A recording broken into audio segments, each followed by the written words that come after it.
também para estar aqui conosco.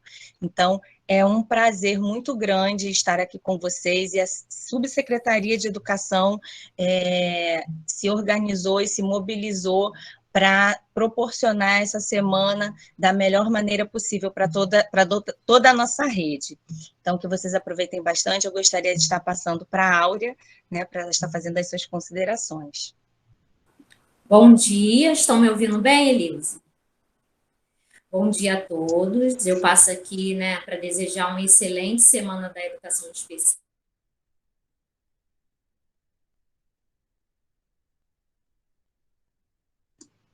Acho que travou, né?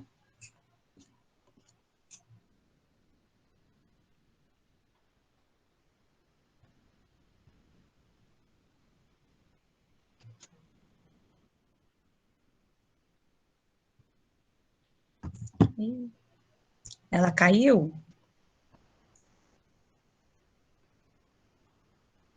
Fabiana, você quer então falar enquanto a Áurea volta? Oi, gente, bom dia. A Áurea está na subsecretaria, então lá na subsecretaria a internet às vezes fica um pouquinho ruim, tá? Desculpem aí, por favor. Mas é um prazer estar com vocês, profissionais que atuam na nossa rede, na educação especial. Espero que vocês aproveitem muito essa semana que foi preparada com muito carinho, com muito profissionalismo, pela Elilze, pela Márcia Reis e por todos nós da Secretaria de Educação. Usem bastante esse espaço para o aprimoramento profissional de vocês, para tirarem dúvidas, para fazerem críticas que também são bem-vindas e para dar sugestões também que nós precisamos. Espero que todos, né, que estão aqui nesse momento estejam engajados em oferecer uma educação especial de melhor qualidade na nossa rede, juntamente com Elilze, com Márcia e com cada um de nós que atua na Secretaria de Educação. Temos feito um exercício diário de fazer a inclusão, né, em todas as propostas e ações que a Secretaria tem. Vira e mexe, eu fico perturbando Márcia, Elilze, gente, como é que a gente pode ver educação especial aqui nesse campo? E é um exercício, né, para que essas pessoas com deficiências, que os nossos alunos com deficiências sejam realmente incluídos e vivam e tenham direito a viver uma educação especial verdadeira dentro do nosso município. Sabemos que isso é muito difícil, mas se fizermos todos tivermos compromisso profissional e ético, tenho certeza que nós vamos conseguir. Sejam bem-vindos à Semana de Educação Especial. É um prazer estar com cada um de vocês. Muito obrigada, Fabiana. Vamos lá, Áurea, vamos tentar agora? Está fechado seu microfone. Voltei aqui. Bom dia a todos, né? Eu sou a Áurea, eu falo da Superintendência de Educação. Nós preparamos essa semana, né, com muito carinho, muita dedicação, porque é um tema muito importante. Quando a gente fala de inclusão social, a gente fala de inclusão educacional, e é um dos pilares, né, mais importantes do Plano Nacional de Educação e da educação brasileira. E eu falo em nome do nosso secretário José Carlos, da nossa subsecretária Rosemary, né, que estão aqui conosco, estão em outras demandas, mas estão especialmente, fizeram esforços para que essa semana ocorresse, né, mesmo que remotamente, a gente ainda sabe da questão da pandemia, mas para a gente é uma agenda muito importante, se faz necessário nesse cenário da educação, principalmente, né, com o uso da tecnologia, algo que a gente está aprendendo e firmando os passos, e a gente falar da parceria hoje, né, da educação com a família nesse processo, principalmente da inclusão, é um pilar também importante, se faz necessário, e eu desejo que vocês tenham uma semana ótima, né, da Semana da Educação Especial, que a gente agregue muito conhecimento, que a gente troque, que a gente fortaleça as nossas ações na educação e na inclusão educacional, que é muito importante para todos nós. Obrigada, bom dia, uma excelente semana para todos. Obrigada, Áurea. Continuando aí a nossa abertura, queria estar passando um pouquinho também para a Márcia, né? Márcia Reis, está falando também com vocês um pouquinho agora nesse início, e Marlis também, né, como nossa coordenadora, para dar uma palavrinha também para todos nós, e em seguida a gente já pode ouvir a nossa coordenadora Keila. Bom dia a todos. É uma alegria estarmos aqui, né, nessa sala. É uma oportunidade, como a mesma nossa superintendente falou, da gente compartilhar, né, da gente vivenciar esse novo momento. É um tempo novo para a gente, nos 28 anos de carreira. Primeira vez que eu tenho uma semana da educação especial, sem pula-pula, sem aquelas brincadeiras, né, aqueles eventos que a gente realiza. Quando eu pensei que, quando nós fizemos no Marisa uma sala de masoterapia misturado com as palestras, já era o nosso top.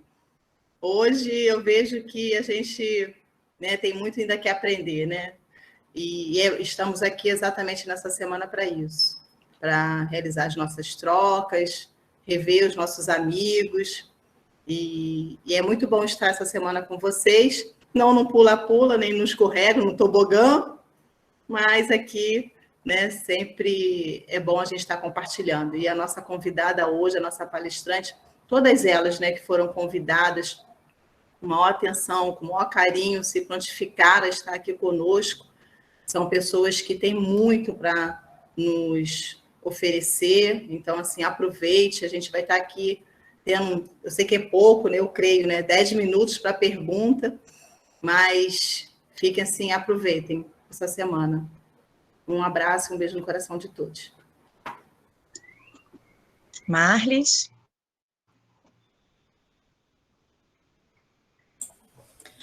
Bom dia a todos e todas. Só mesmo, vou ser breve, bom estar com vocês aqui numa nova semana de formação com a educação especial.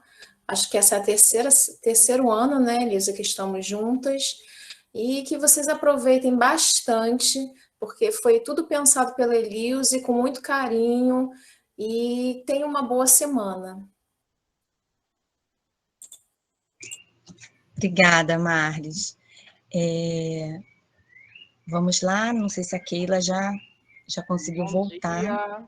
Tá aí. Estou aqui, estão me ouvindo? Sim. Me ouvem bem? Sim. Que bom, que bom. Elisa, só vê para mim se a máscara atrapalha para eu vir aqui para outro local, porque a gente está na SEMI, é importante a gente se manter. Sim, né, bem, eu ouço todos bem. Ouvem bem. Nós Eu ouço troca bem. E coloca uma mais... Todos ouvem, gente? Coloquem aí no chat, por favor, se todos estão me ouvindo. Sim, posso sim, para a sim. gente continuar, né? Sim, Deixa eu aumentar mais aqui o som, para que a gente possa captar mais o som do microfone. Obrigada. Bom dia a todos e todas, né? Eu sou Keila Carvalho, alguns já me conhecem.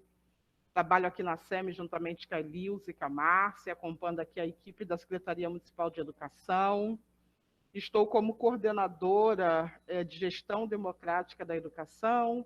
Essa coordenação abarca os conselhos de acompanhamento e controle social e abarcam também os conselhos escolares. Mas, para além de conselhos, abarca também a participação da comunidade escolar na gestão escolar como um princípio constitucional. Toda vez que a gente está falando de participação, nós, enquanto educação, nós, enquanto profissionais de educação, isso é um tema muito caro a todos nós, muito, e ele precisa ser muito caro a todos nós. Nós estamos falando do cumprimento de um princípio constitucional. Vou pedir a Elilze, por favor, que coloque aí a apresentação. E quando nós estamos falando de princípio, né, de como a organização da educação brasileira foi organizada, enquanto legislação, enquanto um sistema nacional de educação.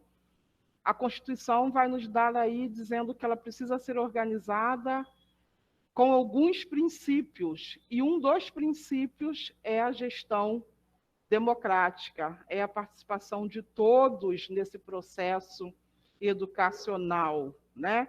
E o que é um princípio, além também daquilo que norteia o nosso trabalho? Mas eu entendo que para nós que somos educadores, esse princípio acaba sendo valores, né? E quando a gente pensa em gestão democrática, quando a gente pensa em participação da comunidade escolar, a gente pensa quais valores a qual nós não vamos abrir mão quando nós estamos falando de família, de escola, de participação. E os princípios eles estão para balizar isso, aquilo que nós vamos ter como essencial, aquilo que não pode faltar no nosso pensar e no nosso fazer educação, né? Desde já a gente parabeniza a todos os senhores, né, que nessa semana vão estar um pouco mais parando aí as atividades para pensar a educação especial inclusiva nesse tempo. O que mais me chamou a atenção do tema, né, pensar possibilidades de inclusão, nós falamos desse tempo a qual nós estamos vivendo.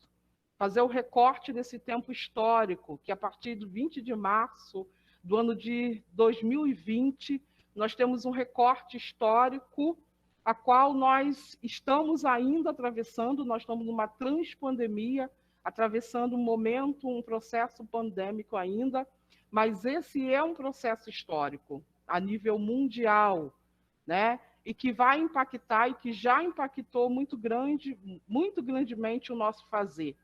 E que impactou essas duas instituições tão importantes na construção de uma sociedade. Nós estamos falando de escola e de família. Essas duas instituições que são importantíssimas quando nós estamos falando de um processo civilizatório e um processo humano, né? Porque o início, né, desse processo de formação dos seres humanos, eles acontecem na família. É lá que se inicia o processo de formação humana. E depois ele vai, né, dependente aí do ano que se começa, ele vai dando continuidade nesse processo. Então, essas duas instituições, a qual vocês vão estar, né, nós vamos estar falando nessa semana, ele é muito importante. E pensar essas duas instituições nesse momento histórico a qual nós estamos vivendo, e esse tema, né, é um tema que traz isso, que traz esse recorte histórico. Nós estamos falando, né, de educação especial e inclusiva num período de pandemia. Nós não estamos falando de uma educação especial inclusiva em outros momentos que nós já vivemos, com as dificuldades que todos nós temos, que os senhores sabem bem aí na ponta. Nós estamos falando num recorte específico, né, no momento de pandemia, de tudo aquilo que nós, enquanto escola, vivemos, mas que as famílias também, enquanto família, viveram nesse processo pandêmico. Então, assim, a gente deseja uma semana de muita reflexão, que é esse nosso papel. Esse ano nós comemoramos 100 anos, né, de Paulo Freire. Paulo Freire nos chama a essa reflexão, que os homens não se fazem no silêncio, eles se fazem na ação e na reflexão dessa ação. Então, esse é o nosso fazer, nós nos fazemos na ação e na reflexão da nossa ação. E essa é uma semana para a gente refletir sobre a educação especial, inclusiva, no tempo de pandemia, né? No tempo de dificuldade. E a dificuldade, ela não nega as possibilidades. Que possibilidades inclusivas a gente pode pensar nesse momento histórico? E, para além disso, o que ele vai nos deixar? Aquilo que ele nos levou, né? Além das vidas, esse momento pandêmico nos levou outras coisas também. Primeira das coisas, né, e mais importante de todas elas, que é a vida humana, mas uma coisa também muito importante, que é o nosso contato enquanto ser humano, o nosso contato físico, o nosso estar junto, estar socialmente juntos, também nos levou nesse momento. E quando nós vamos retornar, quando nós estamos retornando às nossas atividades educacionais, paramos nessa semana para pensar que possibilidades nós temos enquanto educação, enquanto família. E nós pedimos, né, Elisa me pediu, como eu disse, eu sou Keila Carvalho, eu sou graduada em pedagogia, sou especialista em conselhos escolares, participação da família. Para mim é um tema muito caro, é um tema qual eu tenho pesquisado há algum tempo, é um tema qual, em 2009, eu estava na escola, e lá começou o processo de conselhos escolares, ali ainda com aquele caderno de orientação do MEC, e a gente começou a se debruçar sobre isso, o que é isso, o que é participação na escola, e desde lá isso tem sido o meu objeto de trabalho, e o meu objeto também é de pesquisa. É importante a gente dizer em qual lugar que a gente está falando, né? Eu sou oriunda de uma escola pública, oriunda de uma família, como os senhores atendem aí na escola. Eu estou aqui na SEMI e toda vez que a gente atende uma família aqui, eu relembro muito do atendimento, né? Que a minha mãe, uma mulher negra, morava em Duque de Caxias, na Baixada Fluminense, eu sou de Duque de Caxias, e que no momento da vida, que as vidas vai dando essa ventania, esse vendaval que às vezes acontece na vida das famílias, e na minha não foi diferente, e a gente se pega numa situação onde a gente precisa deixar a nossa casa, uma mulher negra, que é trabalhadora, dona de casa, com 3 filhos, para se mudar para um outro município no mês de outubro. E essa mulher trabalhadora, costureira, dona de casa, que era minha mãe, foi a uma escola solicitar vaga para os 3 filhos, porque entende que era importante, mesmo que a gente estava longe da nossa casa, das nossas coisas, dos nossos pertences, por circunstâncias pessoais, precisava estar na escola. E essa mulher, em outubro, vai buscar também uma vaga. E eu lembro que eu fui com a minha mãe, estava ali na secretaria daquela escola, tinha 11 anos ou 12, não me lembro exatamente. Não esqueço daquele olhar que foi dado. Aquele olhar marcou a minha trajetória, né? Aquele olhar que às vezes é muito difícil para as famílias, de chegar numa situação de vulnerabilidade, uma situação de sensibilidade, até a secretaria de uma escola e solicitar vaga. Eu trago essa história, esse relato, porque a gente às vezes vai falar de algumas coisas e às vezes a gente que não está na escola nesse momento, a gente que ouve, às vezes a gente se pega pensando assim: ah, mas está falando, mas não, às vezes, né, a gente se pega pensando assim: ah, mas a realidade da escola é outra. Senhores, aqui quem está falando com vocês é alguém que viveu essa realidade. Que viveu essa realidade numa questão de família, mas também que vive essa realidade numa questão de estar trabalhando numa secretaria de unidade escolar. Então é importante, e eu começo esse tema falando, né, da semana especial inclusiva, sobre a importância da participação da família na escola e na vida escolar dos alunos na pandemia e na pós-pandemia. E para a gente falar desse assunto, a gente precisa entender, né? E a gente precisa pensar o que é participação, o que é família, o que é escola e quais são as possibilidades. E, para além disso, por que isso é importante? Por que é importante a gente ter a família participando?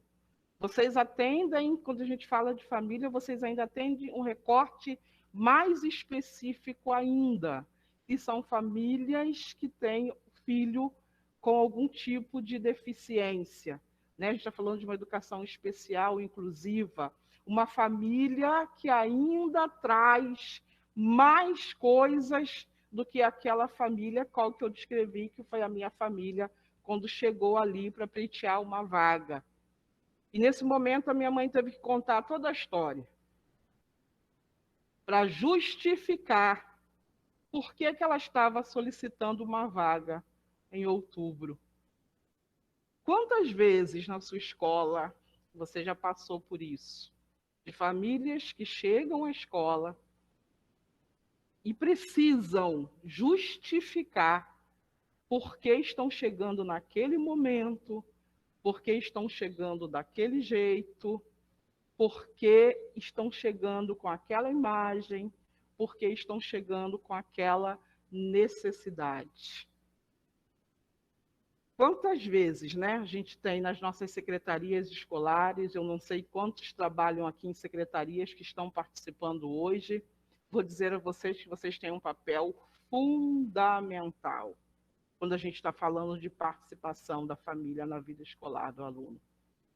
Esse primeiro atendimento das famílias na escola, esse pontapé inicial, essa pessoa que recebe essa família no portão da escola, essa pessoa que conduz essa família até a secretaria escolar, às vezes quando vai solicitar uma vaga, esse atendimento ele é fundamental.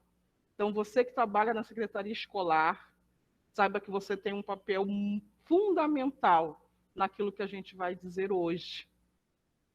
Aos professores, aos orientadores educacionais e pedagógicos, né? Que cada um, dentro desse atendimento educacional que nós fazemos, tem um papel muito importante quando a gente fala de participação da família na vida escolar, na escola e na vida escolar dos alunos neste período de pandemia. A pandemia, ela nos tirou muito, mas ela também trouxe algumas questões para a gente. A pandemia deu a possibilidade, né, quando a gente inverteu, quando a escola precisou sair do seu espaço físico e ir para um espaço virtual. Ela pôde entrar na casa das famílias.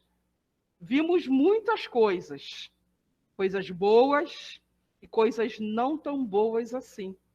As câmeras dos nossos celulares, dos nossos computadores, das nossas Smart TV, aonde é que você acessa, viu muitas coisas.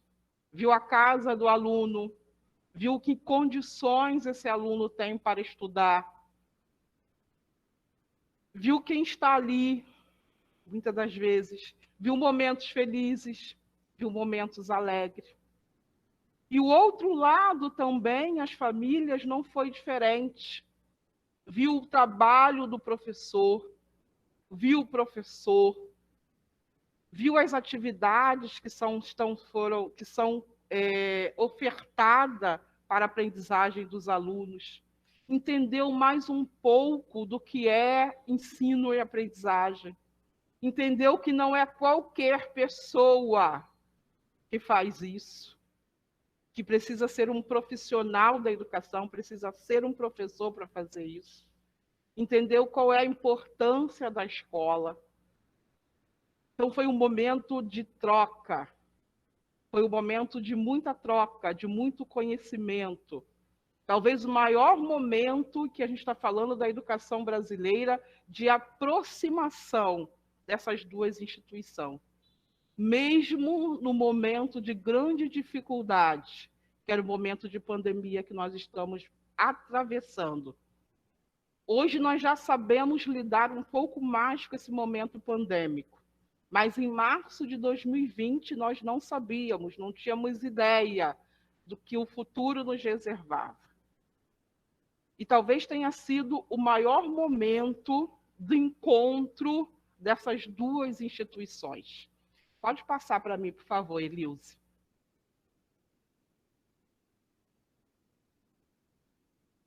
Isso. E quando nós estamos falando de participação, quando a educação especial inclusiva vem dizer que nesse momento, nesse tempo histórico que todos nós estamos vivendo, quais são as possibilidades de inclusão? Mas para eu responder essa pergunta, eu preciso conhecer quem são as famílias da escola onde eu atuo. Eu contei para vocês uma realidade de família. E nós que atendemos da escola pública, dependendo de onde essa escola está localizada, aquilo que aconteceu com a minha família é uma realidade de muitas famílias. Essa migração de territórios, por N motivos, que nós não vamos, né, falar deles aqui agora, mas que por N motivo essa é a realidade. Famílias que aqui estão hoje e que amanhã não estarão. Famílias que estavam aqui o mês passado, saíram e que daqui a pouco estão retornando para rematricular os seus filhos na escola. Então, quem são as famílias? Para a gente pensar nas possibilidades que a gente pode ter, quem são as famílias que você atende aí na sua escola? Você as conhece? Eu não estou dizendo de conhecer, daquele conhecer do final de semana, de bater papo, de sair junto. Não estou falando desse conhecer. Estou falando do conhecer profissional. Quando a gente faz a matrícula de um aluno, muitas informações nós já podemos colher ali. Nós podemos saber quantos % dos nossos alunos vivem só com mãe. Qual é a religião que a maioria das famílias professa? Qual é a renda familiar dessas famílias? Quantos alunos não vivem com as suas famílias consanguíneas? Quantos alunos vivem quem tem em sua responsabilidade os seus avós? Tudo isso são dados que eu posso ter das famílias da escola onde eu atuo. E das famílias dos alunos com necessidade especial, a gente precisa de um maior olhar ainda mais. Porque o atendimento que eu faço a esse aluno e essa família, ele é muito mais especializado e individualizado. Então, se eu não conheço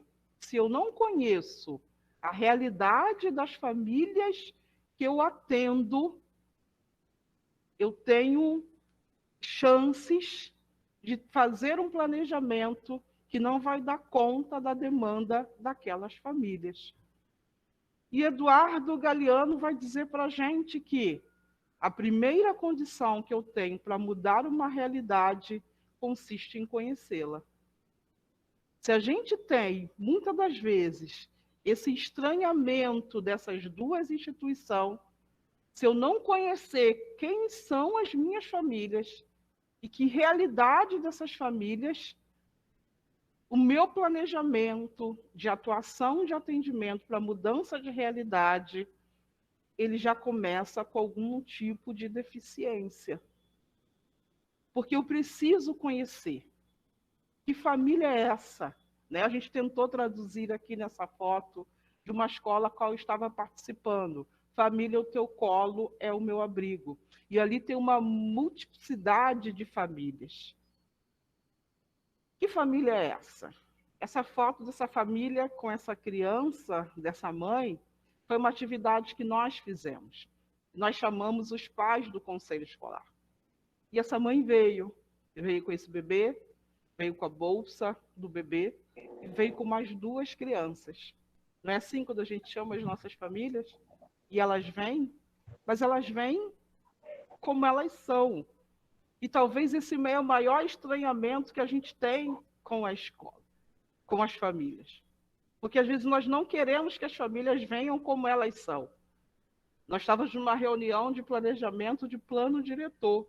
O que um bebê está fazendo no auditório da Universidade Estácio de Sá, num planejamento de plano diretor? Essa é a família que a gente chamou, que a gente convidou para participar. É uma mulher, dona de casa, do seu lar, que não tem, no horário que a gente chamou, não tem como deixar seu bebê com alguém, e nem os seus 2 filhos. E ela trouxe os 2 filhos, ela trouxe o bebê. Precisamos conhecer a realidade, porque senão o nosso planejamento vai ficar dificultado, porque ele não vai dar conta que naquele espaço ali não tinha espaço nem para beber, nem... E a gente, às vezes, vai pensar assim, nossa, ela trouxe as crianças, mas era para ver a senhora sozinha. Mas deixa o bebê com quem? Então, quando eu estou falando de participação de família, eu preciso entender, eu preciso saber quem são as famílias que a minha unidade escolar, onde eu trabalho, atende. Nós ouvimos muito quando estamos falando de conselho escolar. Ah, mas os pais não querem participar. Ah, mas a família não quer participar. Eu sempre pergunto, quem não quer? Quantos por cento da sua escola não quer? No universo de 500 alunos, quantos não querem participar? Querido, nós somos os profissionais da educação. Nós não podemos falar no senso comum. Nós precisamos investigar quem são as famílias que eu atendo, para que eu possa planejar melhor essa relação e essa participação dessa família. Ora, se eu sei que numa reunião pela manhã, às 7 da manhã, e que a maioria das famílias da minha unidade escolar, onde eu atuo, são mães que têm o filho que está matriculado, mas ela tem um filho menor, e que nessa reunião ela vai precisar trazer. Eu vou precisar me organizar, eu vou precisar me planejar, porque eu quero que essa família venha participar. E quando ela vem participar, ela vem imbricada daquilo que ela é. Precisamos fazer alguns ajustes? Claro que precisamos. E nós vamos ver isso lá. Quais são os ajustes que a gente precisa fazer enquanto instituição? Que a escola também é uma instituição. E dentro dessa instituição não se participa de qualquer jeito, de qualquer forma, de qualquer modo. Não estou dizendo isso. Mas eu preciso entender que realidade eu estou pisando.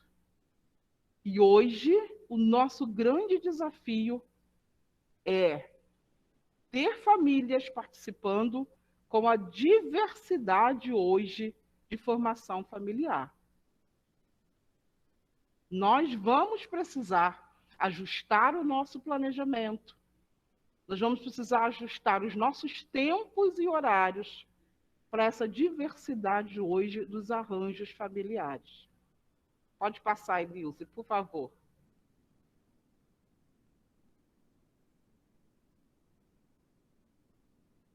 E eu falei, né, a gente está falando da importância da participação na vida escolar, na escola e na vida escolar dos alunos nesse momento de pandemia. Quando a gente faz esse recorte do tempo histórico desse momento de pandemia, como eu disse, a pandemia tirou muitas coisas de nós, o maior bem precioso, que foi quase 600 mil vidas perdidas no Brasil, milhões de vidas perdidas no mundo. A pandemia nos tirou o convívio com os nossos entes queridos, a pandemia nos tirou o convívio com os nossos colegas de trabalho, a pandemia nos tirou muita coisa, mas a pandemia também nos trouxe muita coisa. Uma das coisas que eu pontuei no início, que eu acho importantíssima, que a escola precisa pontuar no seu planejamento, na sua reorganização, é o quanto nós nos aproximamos das famílias. Eu digo que nós entramos na casa das famílias, literalmente. Quantas fotos a gente viu no Facebook das escolas? Crianças estudando em cima da mesa, em cima da cama, no chão, na cozinha. E eu sou uma pessoa muito apegada, né, a espaços. Para mim, o espaço físico ele fala muito. E nós vimos a cozinha, o que contém na cozinha, nós vimos a sala, o que tem nessa sala, nós vimos, às vezes, o quarto, e o que tem nesse quarto, nós vimos como que as crianças se trajam quando estão em casa, nós vimos como que as famílias se trajam, às vezes, quando estão em casa, nós vimos como são os cômodos dos alunos, da casa dos nossos alunos. Isso tudo precisa estar na reflexão da escola. Literalmente, a escola entrou na casa do aluno. E o nosso movimento agora, nesse período de pandemia, é convidar que essas famílias entrem na escola. É fazer o caminho reverso. Agora que nós já entramos lá, entendemos um pouco mais, aproximamos mais, está na hora da gente fazer o caminho reverso. Está na hora da gente convidar que as famílias entrem na escola. E não é qualquer entrar na escola que eu estou falando. Quando a gente fala de participação, que o tema foi a importância da participação da família na escola e na vida do aluno. 2 momentos diferentes. E que participação é essa? Que participação é essa que a gente está dizendo? A participação na escola, no seu funcionamento, por meio dos conselhos escolares, nas decisões que a escola toma, no seu projeto político-pedagógico, para que a gente cumpra o princípio constitucional da gestão democrática. Isto é, a família participando da escola, nas decisões coletivas que a escola tem que tomar, nesse momento que a escola está vivendo tão importante. Algumas escolas já voltaram às suas atividades educacionais presenciais, né, que a gente precisa reforçar que as atividades educacionais nunca pararam. Elas pararam presencialmente, mas elas nunca pararam. Agora que a escola está fazendo esse caminho de volta, retomando as suas atividades educacionais presenciais, nós precisamos chamar a família para pensar como que nós estamos voltando. Porque há novas regras, há novos comportamentos, há novas decisões que teremos que tomar, e algumas decisões serão rápidas. Nós precisamos chamar as famílias para participar da escola. Mas também nós precisamos chamar as famílias para participar da vida escolar desse aluno. Como que esse aluno aprende? Qual é a proposta para a aprendizagem? Que a família, qual é o papel dela nesta aprendizagem? Que isso é uma dúvida que a gente leva enquanto educação brasileira. Qual é o papel da família na aprendizagem? Qual é o papel da família na vida escolar do aluno? A legislação ela se limitou a dizer que matricular o aluno e acompanhar a vida escolar. Por que nós estamos falando de uma relação humana? E relação humana e participação não se decreta. Não se possa escrever numa lei e dizer, olha, a família tem que ir na escola, chegar 10 horas do terceiro dia do mês, da terceira terça-feira do mês, ela tem que sentar lá às 10 horas para ouvir o relatório descritivo da participação. Isso não se decreta, isso se constrói no dia a dia. Quando a lei disse que a família tem que participar da vida escolar dos alunos, é a escola que vai precisar, junto com as famílias, delimitar esse campo de participação. Se um aluno está matriculado no primeiro ano do ensino fundamental, que participação essa família vai ter? Se um aluno está matriculado no 9º ano do ensino fundamental, que outra participação essa família vai ter? Porque é diferente de um aluno que está no processo de alfabetização e de um aluno que já está ali concluindo o seu ensino fundamental. Então, é a escola que precisa pensar, juntamente com as famílias, como que se dará essa participação para o desenvolvimento dessa criança, para a sua aprendizagem e muito mais também, nessa completude disso tudo, para o seu projeto de vida. Pleno desenvolvimento, exercício da cidadania e preparo para o mundo do trabalho. Esses são os 3 objetivos da educação brasileira. Quando a gente está falando de participar da vida do aluno, nós estamos falando disso. Então, você aí na sua escola, com os grupos familiares que você atende, dentro da sua realidade, Lembrando muito que o Cortella diz para a gente, é fazer o melhor com o que a gente tem, dentro da sua realidade, dentro da especificidade do seu local de trabalho. Como é que vai ser a participação dessa família aí na sua escola? Não tem receita, eu não posso dizer para você como é que vai ser isso. Eu posso dizer para você que nós temos princípios, e esse princípio a gente tem que ter. Esse princípio, esse valor, nós não vamos deixar de ter. Mas como vai se dar isso aí na sua escola? Você vai precisar, junto com as famílias, dizer: nós estamos retornando agora, temos protocolos a cumprir, temos tarefas distintas para a escola, temos tarefas distintas para a família. Quais serão as normas, os ajustes, os combinados que vão precisar ser feitos para que a gente retorne com segurança, para que a escola agora, o espaço físico, seja um espaço de aprendizagem, mas também que seja um espaço de segurança. Quem vai dizer isso, quem vai delimitar isso, são vocês que estão aí na escola.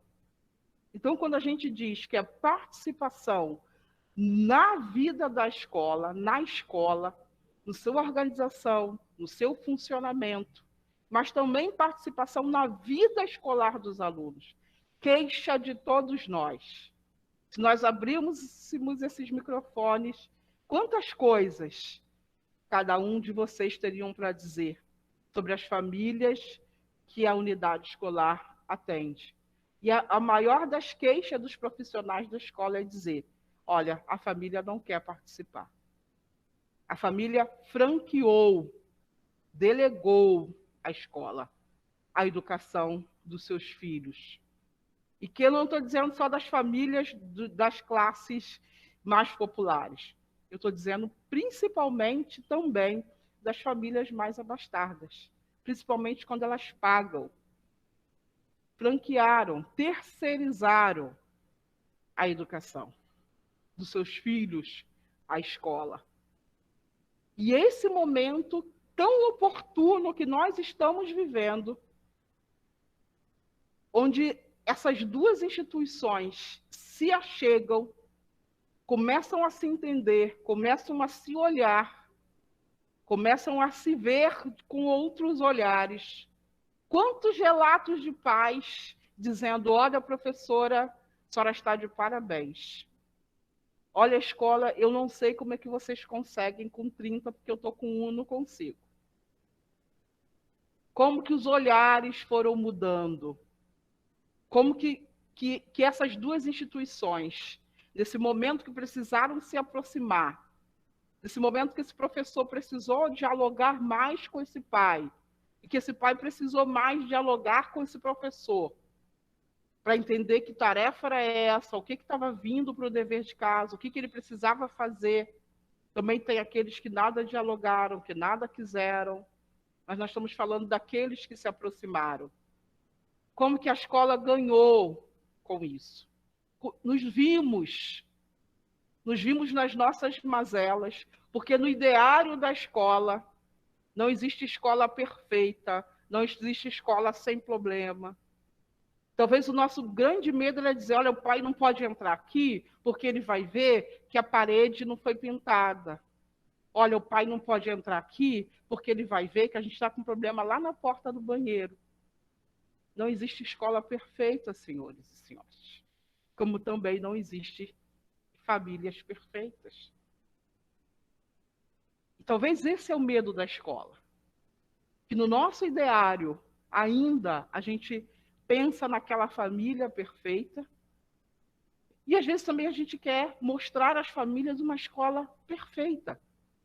Perfeita fisicamente, né?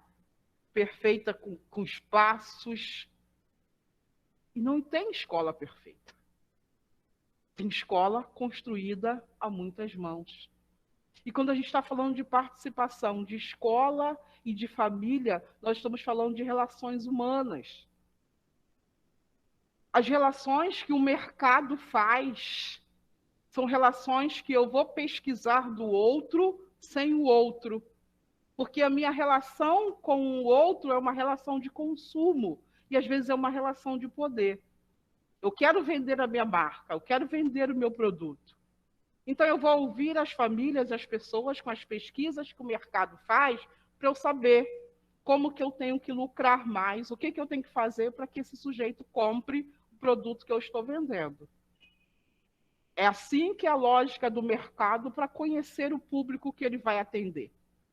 Mas nós estamos falando de um espaço chamado escola, onde essa lógica não prevalece, onde eu chamo para participação não para uma relação de mercado ou de consumo, mas eu chamo para participação numa relação humana, uma relação que só se dá do outro com o outro.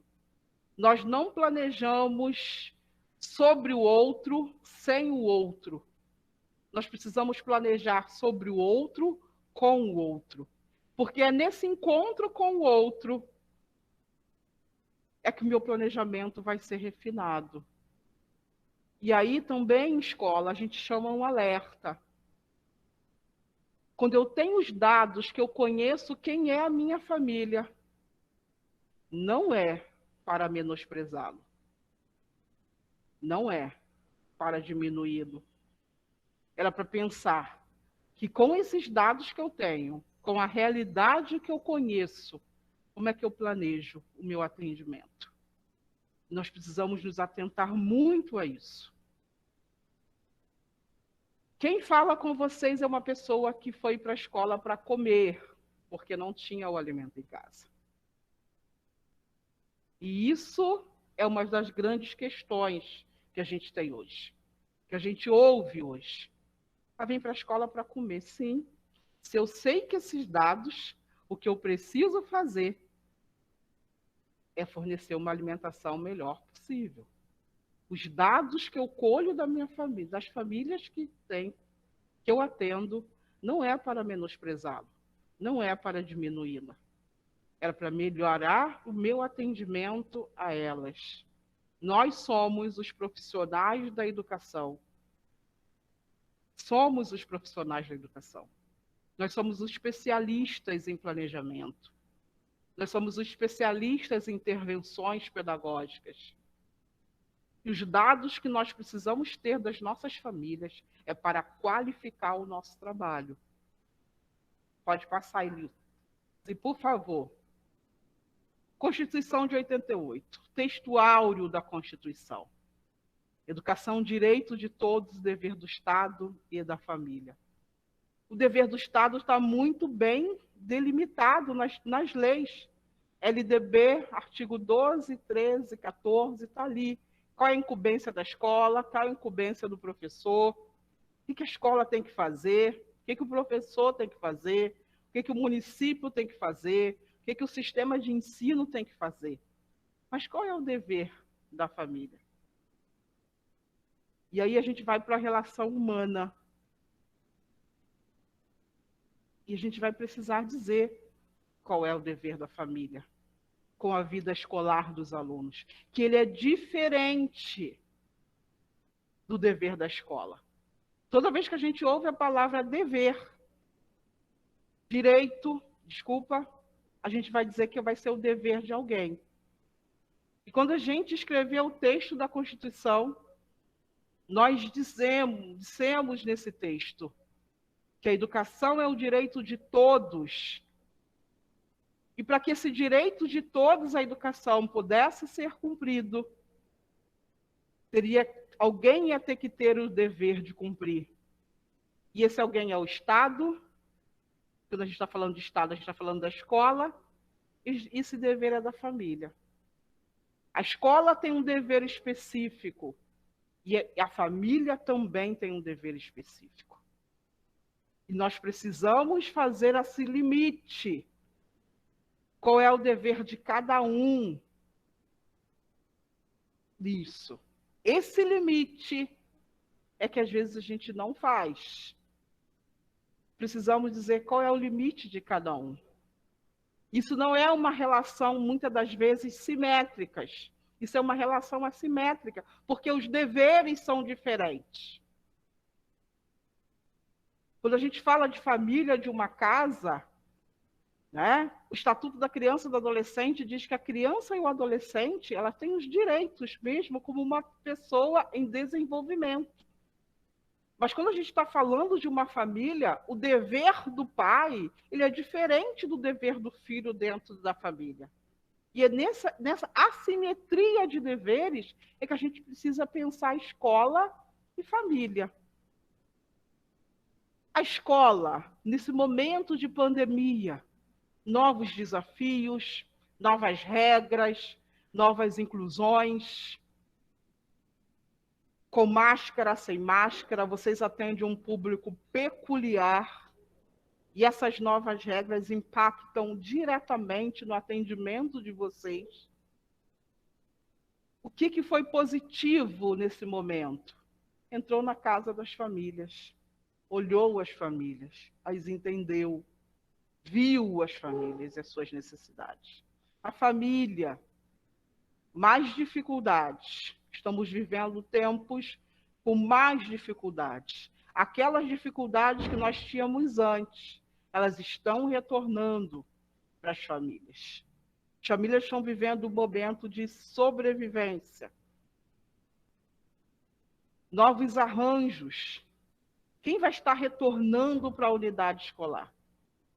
Nós temos alguns órfãos, nós temos o mantenedor que talvez não esteja mais. Nós temos fragilidades emocionais, principalmente do público da educação especial, que foi o público que sofreu nesse período de pandemia. É o público que tem mais restrições na volta, o medo dessas famílias na volta aí por conta das comorbidades. Então, aquela família que já era frágil, aquele pai, aquela mãe, aquela avó, que já tinha sua fragilidade, porque dar o básico a uma criança nesse tempo de hoje já é muito difícil. Imagina se essa criança tem alguma necessidade especial. Terapias, tratamentos, às vezes alimentação adequada, espaço adequado, mais fragilidades, espaços que estavam abertos, outrora estão fechados. Então, agora, essa família que eu já entendi, que está retornando para a minha escola, ela vai retornar com algumas dificuldades a mais, ela vai retornar com novos arranjos. Meu pai que tomava conta de mim não toma mais, a minha avó que tomava conta de mim não está tomando mais, meu tio que me levava para a terapia não leva mais. Novos arranjos e muito mais fragilidades para viver esse tempo. E o que é positivo, conheceu mais de perto o trabalho da escola. Viu a escola, viu que trabalho, que é necessário, que é importante. E se a gente não pensar em tudo isso nesse momento, a participação da escola, da família da escola, fica mais dificultada, porque a gente não considerou as variantes da participação. Pode passar para a Edilze, por favor. Lei de Diretrizes e Bases da Educação. E quem é que tem que fazer isso? Kira, você está falando de participação, que a família tem que vir, tem que participar. Aí estou dizendo da assimetria dos deveres. Momentos a escola e a família estão simétricas. E tem momentos que a gente está assimétrico. Neste momento, a assimetria é a escola que tem que fazer. Lei de Diretrizes e Bases. Aos estabelecimentos de ensino, respeitadas as normas comuns do seu sistema, terão a incumbência de, sexto, articular-se com as famílias e a comunidade, criando processos de integração. Queridos, é a escola que precisa criar esses processos de integração. Por isso, quando eu disse lá no início, participação, mas qual participação? A participação do conselho escolar, a participação na reunião de pais, os espaços que a escola vai criar de participação.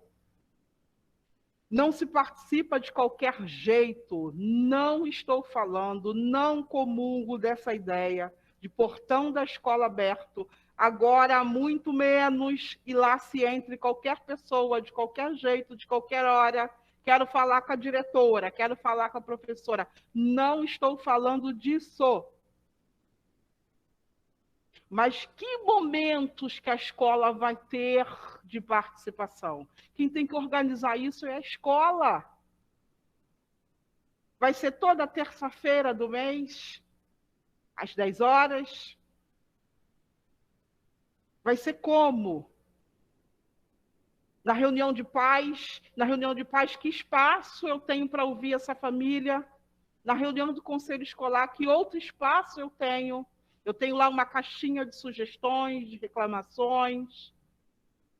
Eu tenho um representante de pais em cada turma. Eu tenho uma ficha de avaliação no dia da reunião de pais, onde o pai vai poder descrever ali alguma coisa. Ah, o pai não veio, bacana, hoje a gente tem o Google Forms, com um clique eu posso ouvir a opinião de cada escola, de cada pai, com um clique em cada turma de WhatsApp. Eu posso saber qual é a opinião dessa família sobre um determinado assunto da escola. Nós estamos falando neste momento de pandemia, como é que eu faço para ouvir? Ficou melhor ainda, queridos. Agora você ouve com um clique. O que esses pais têm a nos dizer sobre algumas coisas? Preciso perguntar, preciso consultar. É a escola que está incumbida de fazer esse processo de integração da sociedade, da escola, da família com a escola. Aos professores que nos ouvem, a LDB também chamou vocês para isso. Aos docentes também está incumbido colaborar com as atividades de articulação da escola com a família. A escola pensou uma possibilidade, os professores precisam colaborar com essas possibilidades. Que não tem regra, não tem. Tem construção coletiva e humana, organizada e ordenada. A escola é uma instituição que tem regras para serem seguidas. E uma das incumbências que a LDB deu à instituição de ensino é zelar pelos seus 800 dias. Eu vou dar um exemplo aqui. Família não pode entrar na escola de qualquer hora e dizer, eu vim pegar o aluno. Não pode fazer isso. Eu vim pegar ele cedo hoje. Aí, a semana que vem, eu vim pegar ele de novo. O pai, né, apareceu, a mãe. Ah, porque eu só tenho esse horário, eu vim pegá-lo para ele. Não pode. Isso tem que estar muito claro aos pais. Claro que todas as coisas têm a sua exceção. Só para a gente dar um exemplo. Isso não pode. Porque está na responsabilidade da escola zelar pelos dias de aula desse aluno. E nem a família pode entrar na escola de qualquer jeito, de qualquer modo, sem uma justificativa plausível para interromper a aula do aluno. Só para a gente ter ideia do que quando eu falo que a gente precisa chamar as famílias para participar, mas isso não é de qualquer jeito, isso não é de qualquer forma. Pode passar para mim, por favor, Elilze. Plano Nacional de Educação. Meta 2, universalizar o ensino fundamental de 9 anos. Na estratégia 2.9, lá no Plano Nacional de Educação, está assim, incentivar a participação dos pais e responsáveis no acompanhamento. Isso é tarefa da escola. Isso é a nossa tarefa. Isso tem a ver com o nosso fazer. A relação agora está assimétrica. Sou eu que organizo essa participação. Outro medo da escola. Se a família vier participar, elas vão querer dizer o que eu tenho que fazer. Não, queridos. Essa não é a tarefa da escola. Essa não é a tarefa da escola. A escola tem que participar na elaboração da sua proposta pedagógica. Isso ela tem que fazer. Mas ela não tem que dizer à escola aquilo que a escola precisa fazer pedagogicamente, porque a lei já disse o que a escola precisa fazer. Como que vai fazer, de que maneira, isso nós vamos combinar com as famílias. Porque nós dois temos o dever de educar. Mas o que vai fazer? Quem vai dizer é a escola. Ok? Vamos lá? Pode passar, Elilze. Que possibilidades podemos construir nesse tempo de pandemia? Queridos, é tempo de reafirmar a importância da escola. Talvez nunca, com todas as possibilidades que nos foi feita, nós estamos indo para o final, como que nós precisamos reafirmar a escola. A escola pública nunca teve em tanto perigo como ela está hoje. Precisamos reafirmar que estivemos, sim, para uma questão de sobrevivência, que estar de forma online. Mas a escola é o espaço físico. Nós precisamos do professor na sala de aula, vacinado, com segurança. Este é o momento que a gente precisa reafirmar a importância da escola e do professor junto às famílias. Reafirmar até para elas mesmas, que talvez nem elas saibam disso. Ainda estão pensando que podem ficar em casa e só mandar não sei quando. Esse é o nosso papel também enquanto profissional da educação. Empoderar essas famílias para que elas, junto conosco, que temos o papel da educação, possamos dizer o quanto importante a escola pública. Quanto a gente precisa melhorar esse processo. E quanto esse direito à educação precisa ser reafirmado nesse país. Escola pública e gratuita precisa ser reafirmado nesse país. Mostrar para as famílias a responsabilidade delas, desculpa ali o erro, no crescimento das crianças e adolescentes, não para culpabilizá-las, mas para resgatar o poder que elas têm. Sabe o poder da mulher semi-analfabeta, costureira, mas que dizia para a gente que tem que estudar? Ela não sabia nem para quê, mas ela dizia que tem que estudar. Não sabia nem para quê que era. Para ir para a universidade, não sabia nem o que era a universidade. O poder que as famílias têm no seu centro, dependente do seu arranjo, nós não estamos aqui para dizer que arranjo é esse, se esse é melhor do que aquele. Nós estamos aqui para dizer o poder que essas famílias têm junto aos seus filhos, poder de autoridade que elas têm junto aos seus filhos. Mostrar às famílias que elas são poderosas e que elas podem realizar muito mais coisas com os seus filhos. Quantos trabalhos maravilhosos, e a gente tem que parabenizar, tirar o chapéu no sábado letivo. Quantas coisas juntas essas famílias fizeram. E é o momento da gente empoderar essas famílias para dizer, vocês podem fazer junto. Você pode pegar um livro e ler para o seu filho. Você pode botar 10 minutos para estudar, dentro aí, né, do tempo, vocês que da educação especial. Quantas coisas as famílias podem fazer juntas e que a escola proporcionou esse fazer. Foi, eu acho que o ano passado, um vídeo que eu vi das crianças entrevistando aos pais, dizendo o que eles queriam ser. E um pai dizendo que queria ser advogado, mas ele não conseguiu, ele era motorista.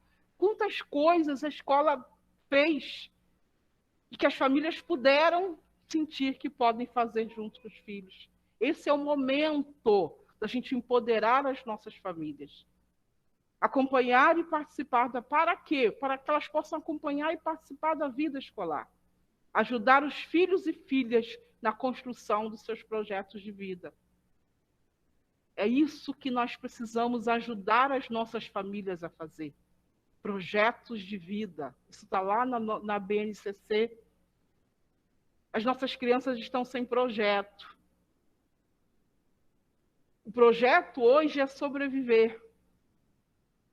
Mas a gente precisa dizer que a gente pode sonhar com projetos melhores, porque nós estamos atravessando uma pandemia. E numa pós-pandemia, nós queremos continuar com os projetos de vida para as nossas crianças e nossos adolescentes. Reforçar a importância da escola, a importância dos professores, dos profissionais da educação. Organizar espaços de participação da família para que juntas possam cumprir o dever constitucional de direito à educação. A Constituição disse que a escola e a família tinham que fazer isso juntas. E tem hora que juntas, alguém está aqui em cima e alguém está aqui em cima. Tem hora que é responsabilidade da família e a escola abaixa um pouco a bola. Tem hora que é responsabilidade da escola e a família precisa entender isso.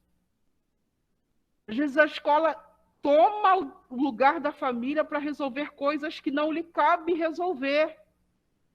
Porque se não for uma questão de fragilidade da família, e aí essa família precisa ser encaminhada a um espaço de assistência social, que não é papel da escola, isso é um outro tema que a gente pode discutir.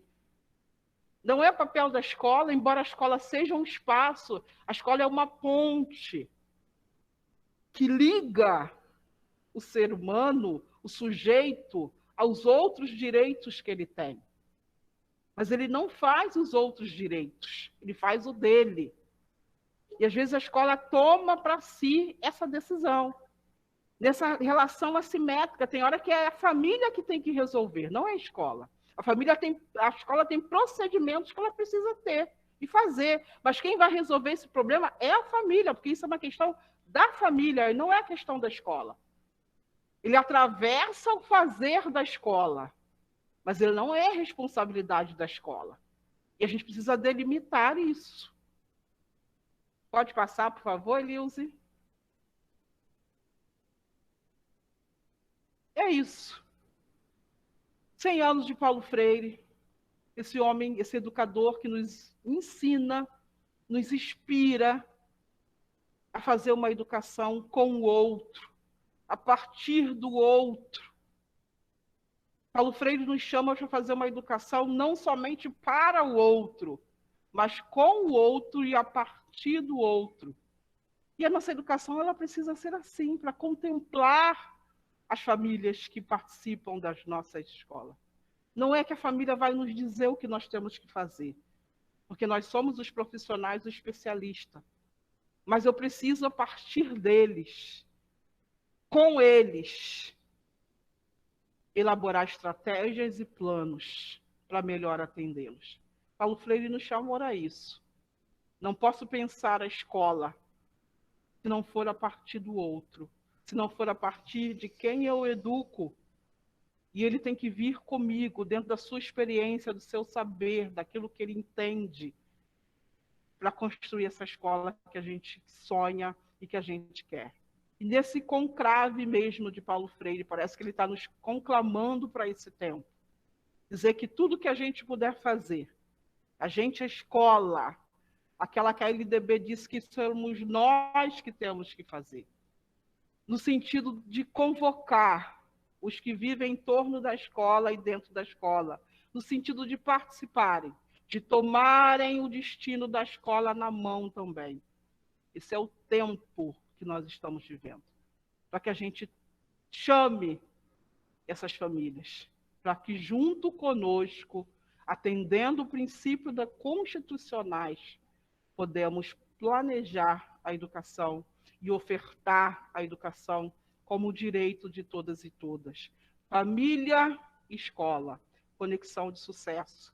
Na pandemia e no pós-pandemia. Que a gente vai sair desse momento. Precisamos sair desse momento. Com essa convocação que Paulo Freire nos faz, tão atual para os nossos dias. Mais fortalecidos. Conhecendo-nos uns aos outros, como nós nos conhecemos nesse período de pandemia. Trazendo possibilidades, que aí cada escola vai traçar a sua possibilidade. Porque nós estamos falando de relação humana. E relação humana não se decreta, não cabe numa lei. Ela se constrói no dia a dia, no fazer, na ação, na reflexão, no diálogo, no pensamento junto, no pensamento contrário, porque o pensamento contrário também faz parte, e ele é bem-vindo na escola. Alguém que vai dizer para a gente, olha, eu não acho isso não, e eu não concordo com isso não. Esse pensamento também é bem-vindo, esse pensamento também é bem aceito na escola. Então, família e escola, qual a importância? A importância da gente escrever um futuro melhor, na possibilidade de cada um, no recurso de cada um, para essa família a qual nós temos o dever de ofertar educação de qualidade. Muito obrigada a todos, que seja uma manhã de muita reflexão.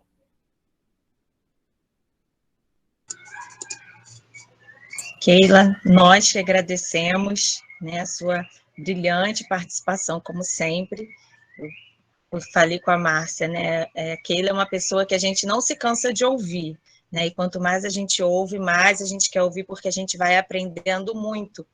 Então, só tenho mesmo a agradecer, tá, Keila? Muito obrigada por ter aceito o nosso convite. Vi aqui que já temos perguntas e vamos aproveitar mais a Keila. Quero, inclusive, pedir Marlis, né, para me ajudar aí nesse momento. E pedir também, gente, poucas pessoas fizeram lá o cadastro na lista de presença, tá? Estejam atentos aí ao link, por favor, para garantir a sua presença. Bom, Keila, o Bruno Monteiro está perguntando aqui. Primeiro ele fez uma explanação, e aí ele fala, neste período de pandemia, as famílias perceberam a importância da escola na vida dos alunos e percebeu também o seu papel neste desenvolvimento. E aí ele pergunta, como podemos fortalecer mais esses vínculos que estavam perdidos e se renovaram? Boa, Bruno. É isso, Bruno. Quando a sua escola voltar, a gente vai precisar sentar junto com segurança, tá? Vocês estão vendo que eu estou de máscara, sou a pessoa da máscara e dos protocolos. Eu acho, Bruno, que esse é o momento oportuno. E cada escola aí, na possibilidade que tem, é o momento da gente reforçar o conselho escolar, é o momento da gente reforçar a participação, é o momento da gente trazer a escola mais para entender processos pedagógicos, processos de aprendizagem. Não é que a escola que a família vai dizer à escola o que o professor tem que ensinar. Mas ele vai levar à escola os seus anseios. Minha mãe ficava preocupada quando ela chegava dizendo, olha, João, isso que era o caso do meu irmão. Gente, mas vocês nessa idade já lia Kekel, que é o apelido dele. Kekel não está lendo com 9 anos. Por quê? Talvez tivesse alguma dificuldade de aprendizagem. Ela não estava dizendo que a escola era boa, que a escola era ruim. Ela não estava dizendo isso. Ela não estava dizendo o que a professora estava ensinando mais ou menos. Mas ela estava vendo um processo que ela observava. Que outras crianças, que nós, que sou a filha do meio, minha irmã mais velha, naquele período, naquele tempo, já tinha um desenvolvimento que meu irmão não tinha. E eu que estou falando de desenvolvimento, porque essa nem é a linguagem das famílias. Então, é o anseio da família que a escola precisa ouvir. E, às vezes, a gente já tem um olhar pronto para dizer, lá, vem ela, não sabe que só vai aprender no 4º ano? Não, querido, ela não sabe. E ela não tem que saber, porque o profissional somos nós. Ela não tem que saber isso. Mas, então, a gente chama, às vezes, a família para ouvir demais da gente. Eu acho que, Bruno, esse é o momento da gente fazer esse caminho inverso. Vamos ouvir. Qual é o anseio?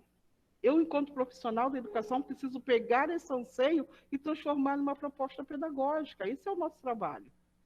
Então, é isso mesmo, é chamar as famílias, ouvir.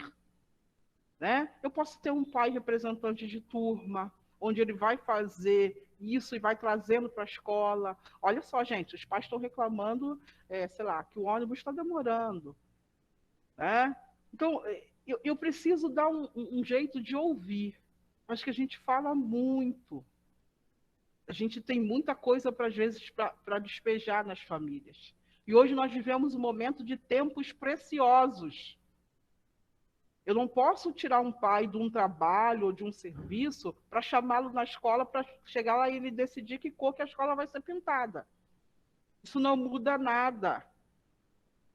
Qual é a diferença se a escola estiver pintada de amarelo ou de azul? A gente já superou isso.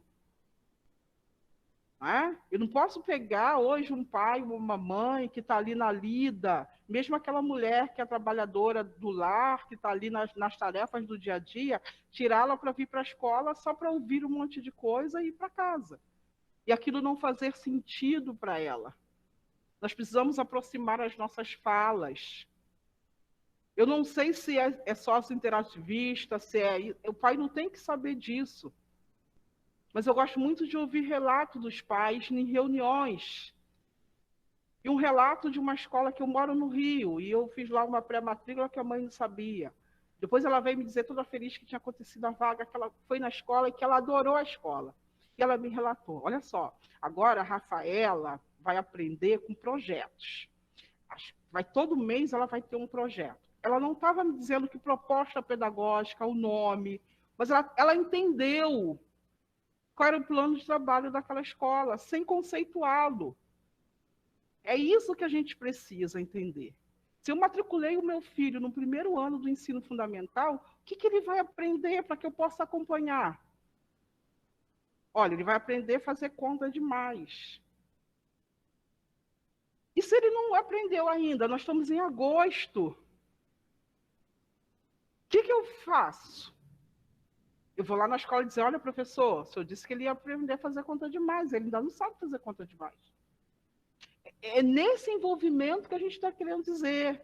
E às vezes também o professor se sente ofendido com isso.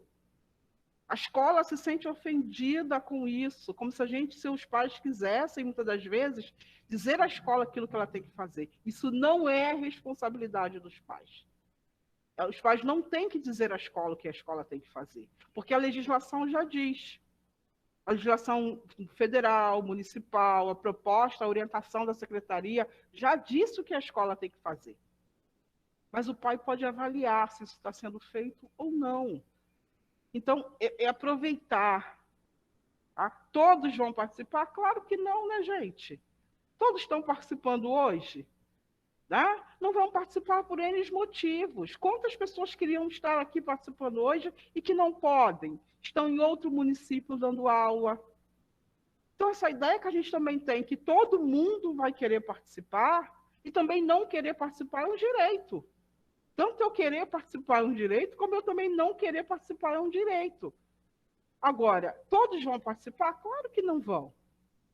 Mas quantos aqueles que já querem? E aí eu acho que esse é o pulo do gato, que a gente puder chamar assim.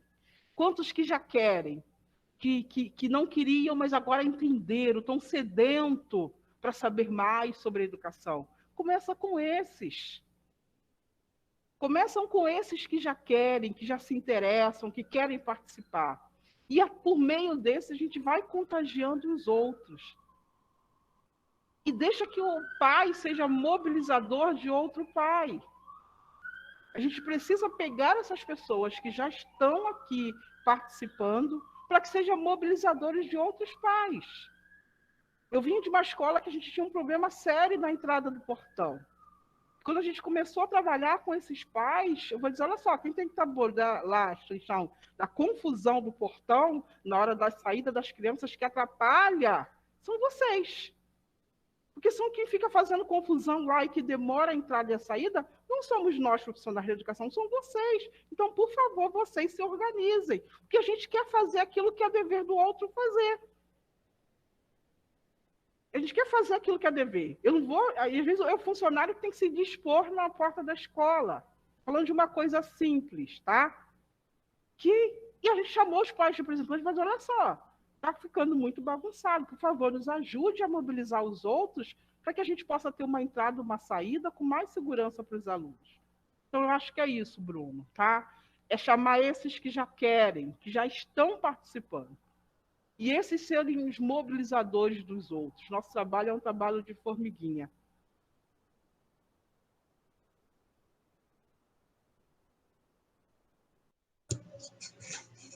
Obrigada, Keila, Marlis, né, pela mediação. Realmente não tem assim muito o que acrescentar, né, Keila? Eu anotei também algumas coisas que me chamaram a atenção e o que fica para hoje, né, hoje para a gente, é essa reaproximação com a família, né, tentar da melhor maneira possível, diante das nossas, da nossa diversidade, diante das nossas limitações e diante das possibilidades, pensar junto com a família no melhor atendimento para os nossos alunos com deficiência. Né? E isso não é só dentro da nossa sala de aula, a gente sabe aqui que a maioria dos participantes é professor, é orientador, mas que nós sejamos multiplicadores dessas informações na nossa escola, né? Para o pessoal da secretaria, para o pessoal da cozinha, né? Para todos os profissionais que trabalham conosco na escola, sejam portadores dessas informações, né? Que nós recebemos hoje pela manhã. Então, muito obrigada, Keila, por estar aqui conosco hoje. Quero agradecer a cada um pela participação. Lembrando aí da lista de presença, não esqueçam, tá bom? Nós agradecemos imensamente a todos vocês e mais tarde nós estaremos juntos novamente, né? Às 15 horas nós retornaremos para mais uma palestra, tá bom? Eleusa. Sim. Mas temos 3 pessoas que levantaram a mão. Ah, sim. Aí, gostariam de primeiro, falar? Eliane Martins que levantou primeiro a mão. Elas levantaram, mas abaixaram, Eleusa. Agora quem levantou a mão foi a Áurea. Tem a Áurea. Áurea, quer falar? Elise, só para finalizar mesmo, Sim. o que a Keila trouxe para a gente nessa manhã, né? O quanto que a gente troca, o quanto que a gente amplia. Keila, muito obrigada. Brilhantemente você trouxe aquilo que a educação precisa fazer, né? E lembrou um pouquinho dos nossos combinados, de todo o planejamento da secretaria no início do ano. A gente iniciou o ano com os diretores e especialistas da rede, com um texto do Rubem Alves, né, falando que esse era um tempo de ouvir, de nos ouvirmos, né? Acho que a Keila reafirma esse passo, né? A gente hoje está num momento muito sensível mundialmente, né? Que é da pandemia, então é um tempo de ouvir, de acolher, de trocar e de se aproximar, né, desse ato humano que é o diálogo. Então, quando a Keila traz essa participação, a base dessa participação é o diálogo. E o quanto que a família aprende com a gente, mas também o quanto que a gente aprende com as famílias. Em toda a minha trajetória de educação, eu sempre reservei esse lugar de ouvir a família, porque a gente, enquanto especialista e educador, tem um lugar de fala, mas a família também tem esse lugar de fala tão importante, né? E hoje, com o ensino híbrido, o quanto que a gente vai poder também ouvir a família, porque a gente vai ter atividade presencial, mas a gente vai ter atividade que ele vai levar para continuar em casa.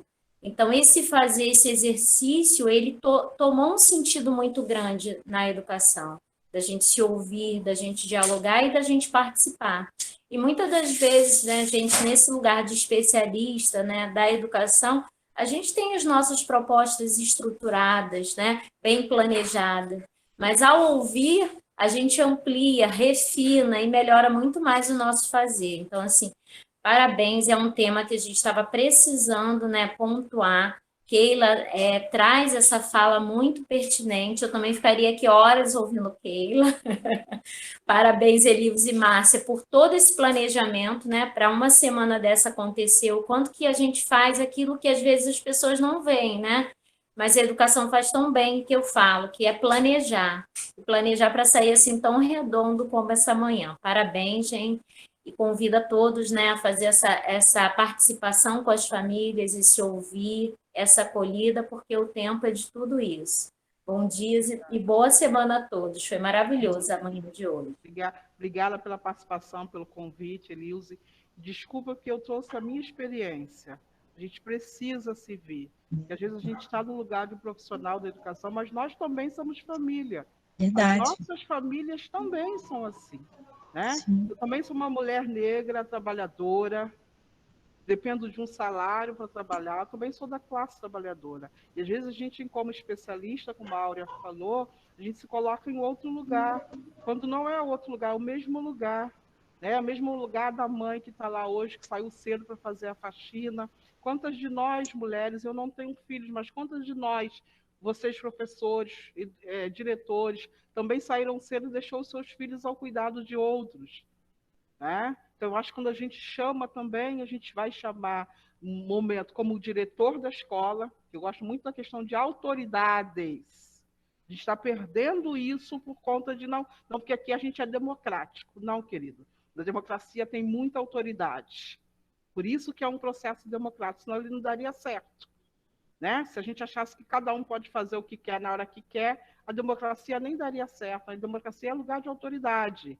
Sim, e a escola também é lugar de autoridade. Diretor, autoridade, professor, autoridade máxima da escola. Para mim, professor é a autoridade máxima da escola. Né? Mas tem hora que a gente chama essa família, como agora, nesse momento de retorno de tantas fragilidades, a gente chama como alguém que também perdeu alguém da família, a gente chama como alguém que também está com medo de voltar, a gente chama nessa relação humana que atravessa todos nós.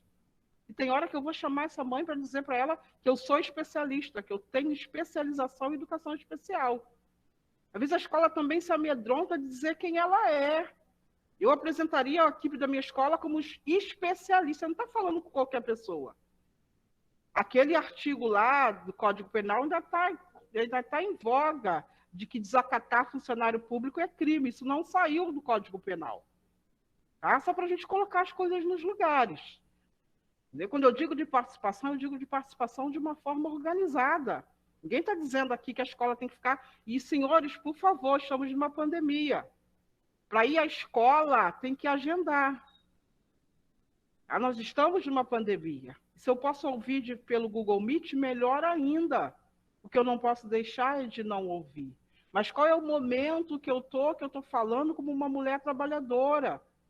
Que eu estou falando como a diretora da escola, como a professora especialista que sou. E como eu vou dizer sempre para vocês, gente, não para diminuir, mas eu preciso, até para empoderá-la, eu preciso, às vezes...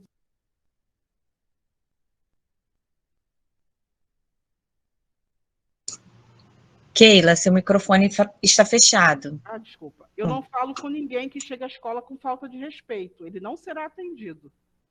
Eu não falo com ninguém que chegue aqui para falar comigo sem máscara. Ele não será atendido. E vou dizer para vocês, eu trago o meu relato pessoal para dizer, mas ela não entende da necessidade? Entendo sim, querido. Entendo da necessidade da fome, da necessidade do atendimento, de chegar em outubro necessitando de uma vaga, eu entendo tudo isso. Não é porque eu estudei, não. É porque a minha família passou por tudo isso. Mas eu não entendo, e não, a gente não deve baixar a guarda com alguns valores e princípios. Esses não estão em negociação. E a escola precisa zelar por isso. Nós não estamos fazendo, de verdade, nós estamos empoderando as famílias para se comportarem assim também. Que a escola ainda é modelo e precisa ser modelo para muitas famílias.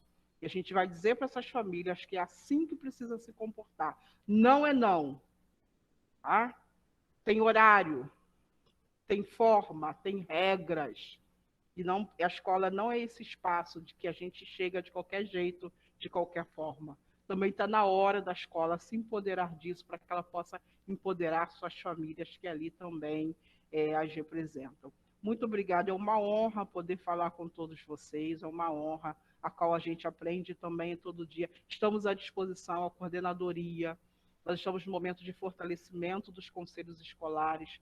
Então, professores, funcionários, vejam aí na sua escola o conselho escolar, como é que ele está funcionando, se as propostas, as ideias estão funcionando, como é que está isso aí na sua escola. Isso é responsabilidade de todos nós, profissionais da educação. Muito obrigada, um bom dia a todos, e à tarde estaremos de novo, né, continuando essa semana de muita reflexão.